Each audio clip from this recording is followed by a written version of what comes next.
नमस्कार। फिर से एक बार स्वागत है मेरे चैनल पर। मैं हूँ राज। आप देख रहे हैं हाईवे 33। दोस्तों, आज की जो कहानी है ये उत्तर प्रदेश की लखनऊ की है। कहानी जो भेजे हैं उनका नाम सुरेश है। सुरेश एक टेक्नीशियन थे और एक कंपनी में काम करते थे, और इसके अलावा कुछ वो अपना भी काम करते थे। जब फैक्ट्री का टाइम ख़त्म हो जाता था तो उनकी कुछ ऊपर से आमदनी हो जाया करती थी। तो क्या हुआ था इनके साथ में, क्या घटी थी घटना, चलते हैं इनकी इस कहानी में। लेकिन दोस्तों, अगर आप मेरे चैनल पर पहली बार जुड़े हैं और अभी तक मेरे चैनल को सब्सक्राइब नहीं किया है तो प्लीज़ कर लीजिए और साथ में बेल आइकन को दबाना ना भूलिएगा। तो शुरू करते हैं आज की कहानी। दोस्तों, मेरा नाम सुरेश है। इस घटना को घटे लगभग 8-9 साल से ऊपर हो चुका है। मैं एक कंपनी में काम करता था। वैसे तो मेरी ड्यूटी 9 बजे स्टार्ट होती थी और शाम को 6 बजे ख़त्म हो जाती थी। मैं एक टेक्नीशियन था और जब ड्यूटी ख़त्म हो जाती थी तो 2-3 घंटे बाहर में मैं कुछ काम कर ले आता था और उससे मेरी कुछ आमदनी हो जाया करती थी। रोज़ की तरह मैं अपनी बाइक लेकर के और फैक्ट्री से शाम को 6 बजे निकला। अब कुछ कंप्लेंट हमें करने थे क्योंकि मैं एसी का काम करता था और मैं उस कंप्लेंट पर चल गया था। ये हमारे पर्सनल काम था और वो मैं काम जल्दी जल्दी निपटा रहा था। उम्मीद था कि मैं आज कुछ अच्छा पैसा कमा लूँगा। यहाँ से मेरा जो घर गांव था, बाइक से कम 1 घंटा से ऊपर का टाइम लगता था। और आज शनिवार की रात थी और मैं जल्दी जल्दी काम को निपटा रहा था ताकि मैं ये काम ख़त्म करके अपने घर जल्दी से पहुंच सकूं। मैं जब आखिरी काम पर गया जो एसी का कंप्लेंट था, तो काम पर मैं लग चुका था और जब काम ख़त्म हुआ तो 11 बज गया था रात का। वैसे तो हमारे साथ में लेट तो हो ही जाता था, लेकिन आज कुछ ज़्यादा ही लेट हो गया था। मैं मैक्सिमम 10 बजे तक अपने घर की तरफ निकल पड़ता था अपनी बाइक लेकर के, और 11 बजे के आसपास तक मैं अपने घर पहुंच जाता था। लेकिन आज तो 11 हमें शहर में ही बज गया था और मुझे अब 1 घंटे की बाइक की सफ़र करनी थी। लेकिन संजोग ही मेरा ख़राब था। करें तो क्या करें, होने को कोई टाल नहीं सकता है। मैं जब अपनी काम ख़त्म किया उस जगह से जिस कोठी में गया था मैं, जब मैं मालिक का पैसे का इंतज़ार करने लगा तो मालकिनी तो अंदर थी, लेकिन जो मालिक थे वो कहीं गए हुए थे और इस इंतज़ारी में लगभग 1 घंटा गुजर गया था। मेरी जो इच्छा हो रही थी कि मैं अपने घर निकल जाऊं, कल आकर के पैसे वगैरह ले लेंगे, लेकिन ये जो पार्टी था इस पर भरोसा नहीं था। अगर आज दे देता तो ठीक है, नहीं तो फिर ये टालता रहता। और इसीलिए मैं सोचा कि नहीं, पैसे तो अब लेके ही जाएंगे। 12 बज गया और पार्टी ने सोचा होगा कि मैं चला गया हूँगा, लेकिन मैं तो वहीं इंतज़ार कर रहा था। आते ही कहने लगा, अरे भाई गए नहीं अभी, कल आके पैसे ले लेते। लेकिन नहीं सर, जब इतना लेट हो ही चुका है तो मैं सोचा कि आपसे मिल कर ही चलूँ।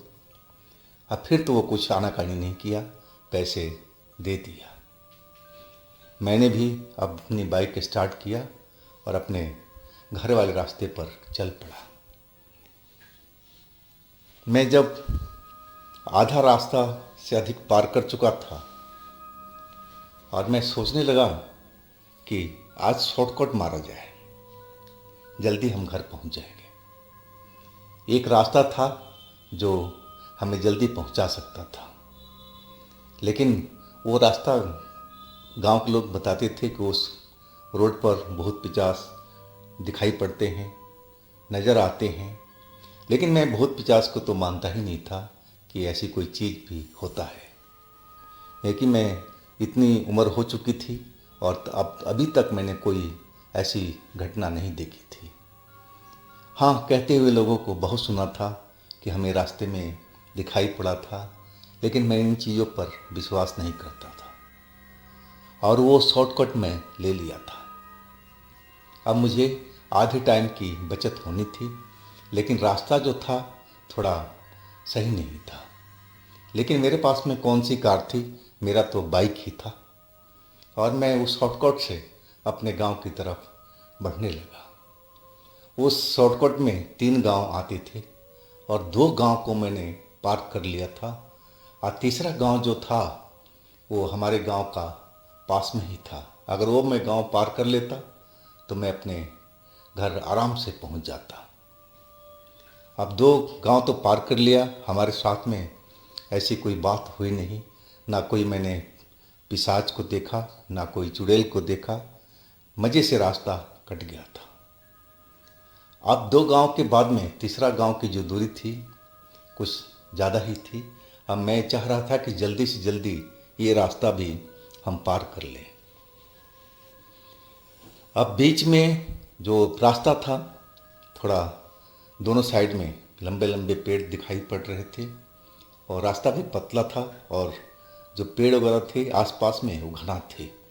देखने से एक जंगल टाइप प्रतीत होता था, लेकिन मैंने डरा नहीं और मैं अपने रास्ते पर चल रहा था।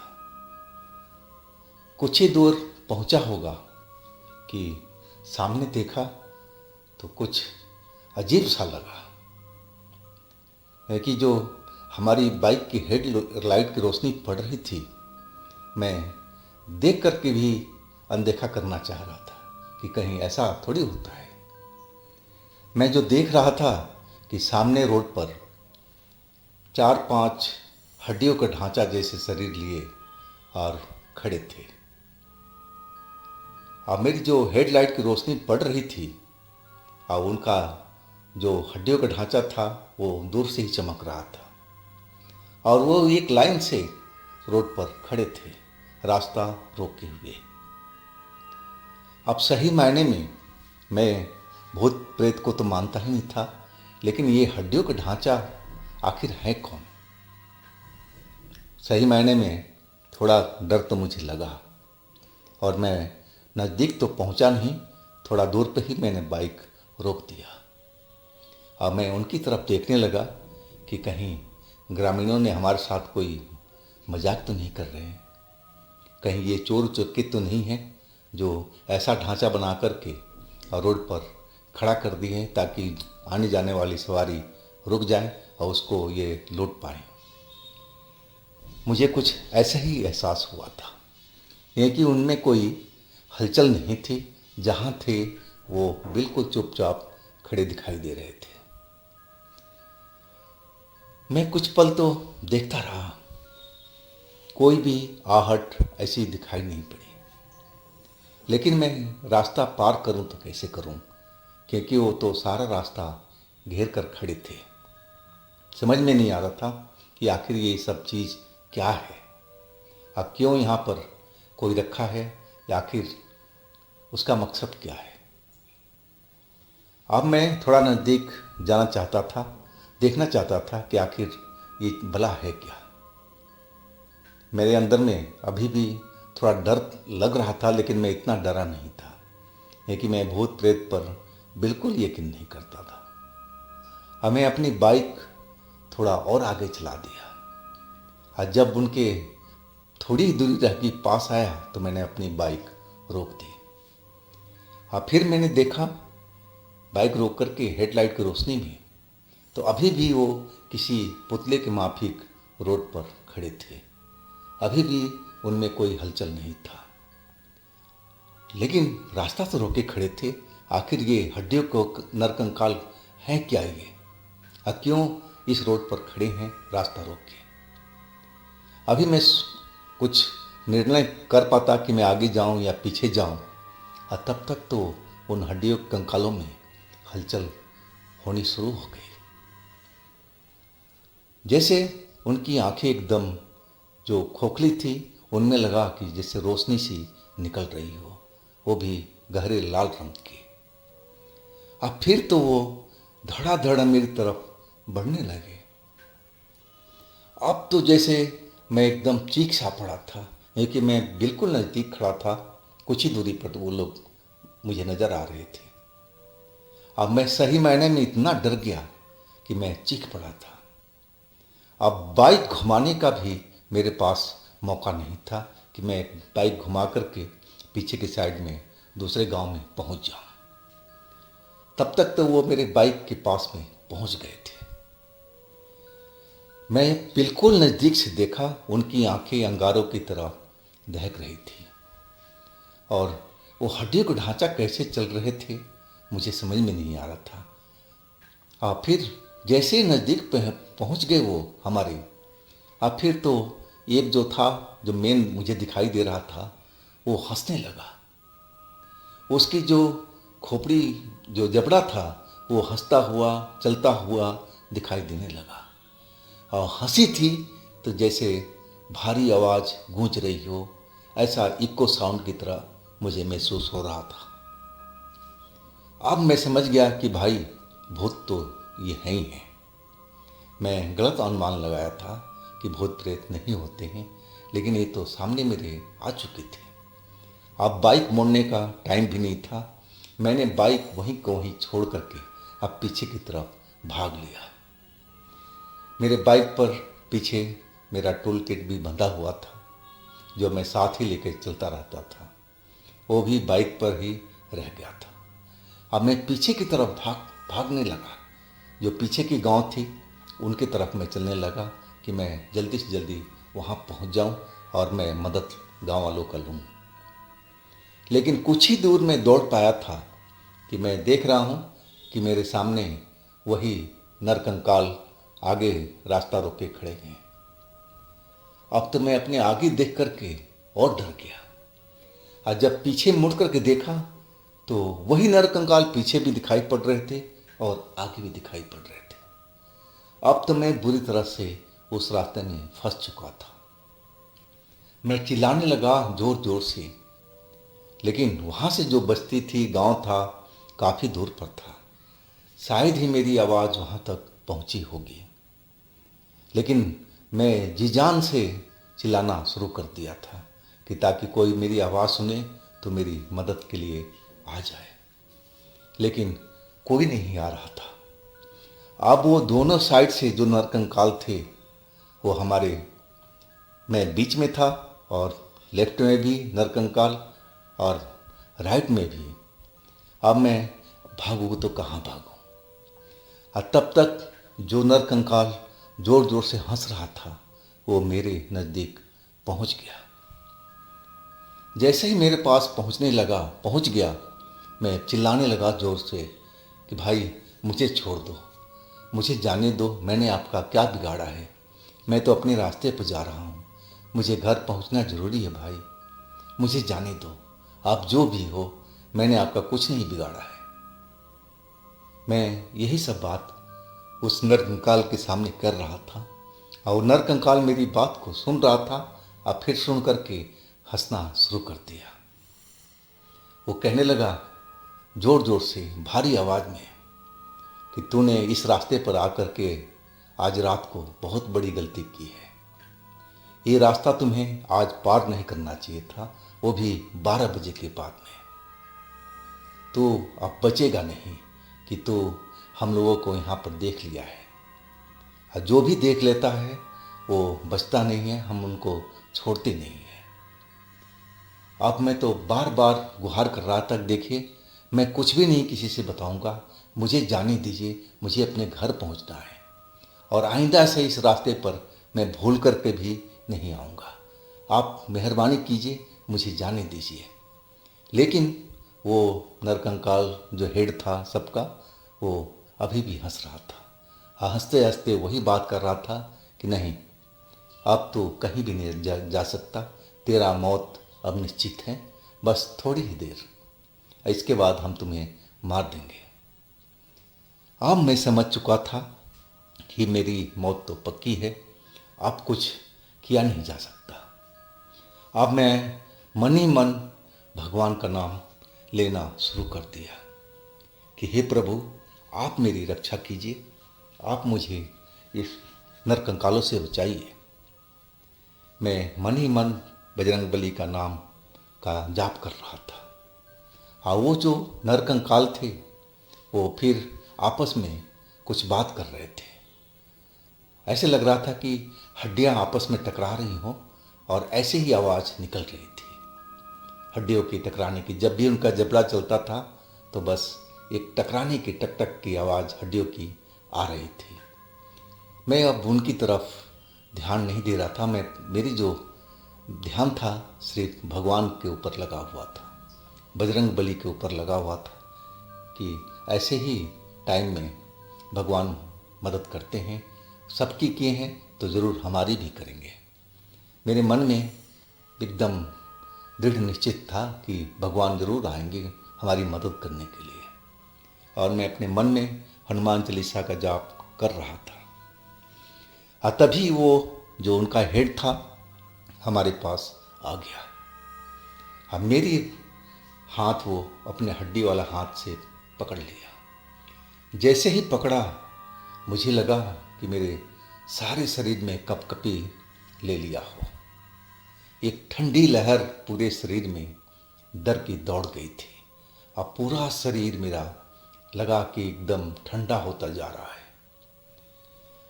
लेकिन मैं बोल तो नहीं पा रहा था अब, लेकिन मन में वही जाप चल रहा था बजरंग बली का। मैं बिल्कुल जाप छोड़ा नहीं था। अब वो उनका हेड था, वो मेरा हाथ पकड़े एक साइड के लिए चल पड़ा। आगे आगे उनके जो साथी थे चल रहे थे और पीछे पीछे हम थे। कोई किसी से कोई बात नहीं कर रहा था, सीधा एक तरफ चलते जा रहे थे। मैं भी अब उनके पीछे चल रहा था जो भूत ने हमारी हाथ पकड़ रखा था।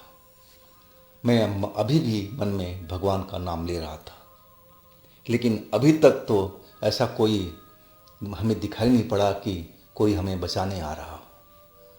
लेकिन मैंने जाप छोड़ा नहीं।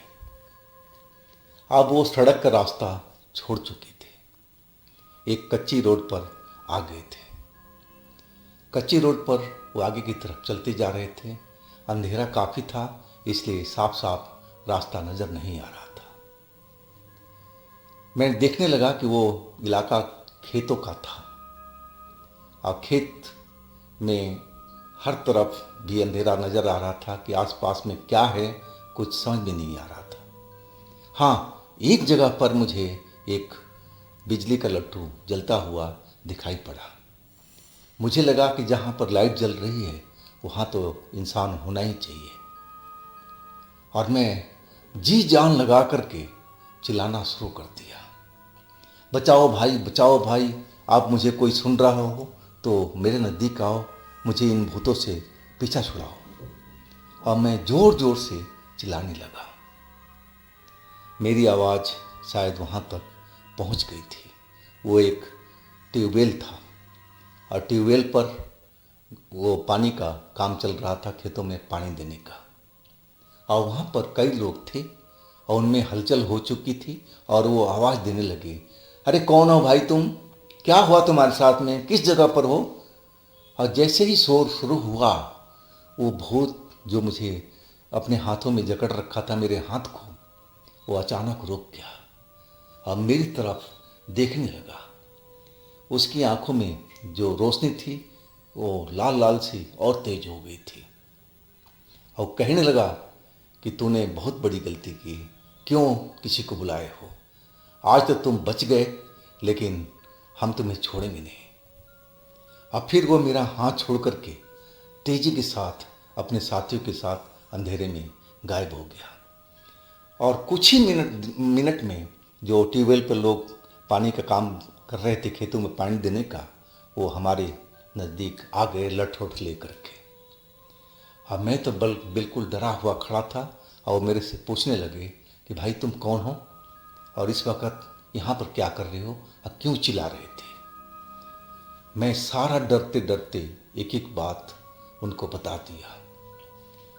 वो हम मेरी बात सुन करके वो भी चौंक गए थे और फिर आपस में बात करने लगे कि फिर मैं समझ नहीं पाया था कि आपस में वो थोड़ा दूरी पर बात कर रहे थे, मुझे उनकी आवाज़ साफ साफ सुनाई नहीं पड़ रही थी। और फिर वो कहने लगे, देख भाई, आज हमारे साथ यही ट्यूबवेल पर रुक जा, अब आगे मत जाना, नहीं तो तुम्हारी जान नहीं बचने वाली। आज की जो रात है बहुत खतरनाक है, आज अमावस की रात है और इसीलिए तुम पर ये भूत अटैक किए हैं। इस रोड पर कोई रात को 12 बजे के बाद में कोई गुजरता नहीं और ख़ास करके अमावस की रात को। तूने तो बहुत बड़ी गलती कर दी थी, लेकिन शुक्र है कि हम लोग यहाँ खेतों में पानी दे रहे थे और तुम इसी तरफ में आए। मैंने उनकी बात समझ गया था। मैंने बोला, ठीक है भाई, जान से बड़ी चीज़ तो कोई नहीं है। मैं कहने लगा, मेरा बाइक उसी रोड पर खड़ी है। वो कहने लगे कि बाइक की तुम टेंशन मत करो, बाइक कहीं नहीं जाएगी। इस रोड पर आज रात में कोई गुजरता नहीं है जो जानता होगा और कोई अनजान तुम्हारी बाइक को छेड़ेगा नहीं। और वो भी कैसे इस रोड पर आएगा, वो भी आएगा तो भी फंसेगा इन भूतों का चंगुल में। मैं अब उनके साथ में उस ट्यूबवेल के पास चला गया था और वो तो अपने काम में लगे हुए थे। अब मैं जा कर के बैठ गया, लेकिन शरीर बिल्कुल डरा हुआ था। मैं भूत प्रेत पर कभी यकीन करने वाला बंदा नहीं था, लेकिन मेरे आंखों के सामने सब चल रहा था। मैंने तो सब कुछ अपनी आंखों से देखा था। अब मुझे लगने लगा कि अगर ये लोग नहीं होते, इस रात में खेतों में पानी नहीं दे रहे होते, तो मेरा बचना मुश्किल था।